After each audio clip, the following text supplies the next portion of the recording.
Armegedon now. Yo, what's good? So SCS Software have just rolled out the experimental beta for American Truck Simulator 1.50. They need to gather a lot of feedback early this time to understand how well the features perform. That's why they're offering this experimental beta as a precursor to the open beta. So let's take a look at what you can expect from version 1.50. First off is the visuals. Renderer changes, still based on DirectX 11 API for now, which is a little bit disappointing if you have the higher end PCs. A new feature was added, TAA or Temporal Anti-Aliasing, that aim to smooth images to reduce jagged edges or flickering through higher resolution rendering. So better anti-aliasing essentially. Cascaded shadow changes, smooth transitions when blending between cascades, smoother and better stabilized shadow edges. Soft particles. Particles and light flares smoothly fade out when near objects, eliminating harsh intersections for a more seamless visual experience. Lit shadowed smoke.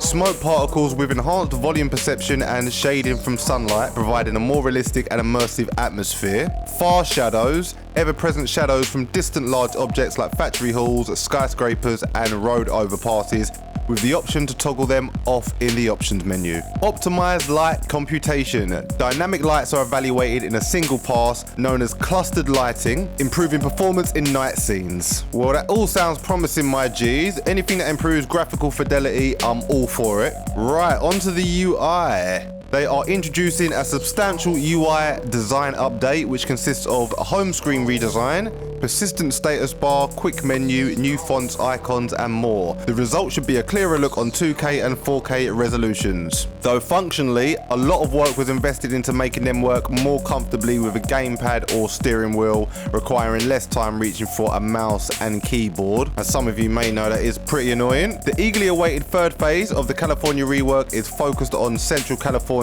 6 cities in this area have undergone complete rework: San Francisco, Oakland, Stockton, Santa Cruz, Huron, and Fresno. They have also added 2 brand new cities, San Jose and Modesta, which will replace Oakdale in the game. I can't wait for this. First thing I'm doing is checking out the Golden Gate Bridge. Looks epic. Right, next, the International LT will receive revamped interior and exterior options, and the Lone Star will get a refresher interior. Next is the options. Placing your mouse over each setting option will now display helpful information tooltips, including explanations of what the options do, which I think personally would be really handy for newcomers. Lane Assistant. After implementing various driver assistant features, developing Lane Assistant was their next step. It goes on to say making it work well with steering wheels with force feedback was particularly important, even though it was challenging because of possible problems like control force feedback loops and other details. So yeah, I really want to see how this works. I will leave a link to the blog post down in the description below, where they will go into a bit more detail and details on how you can take part.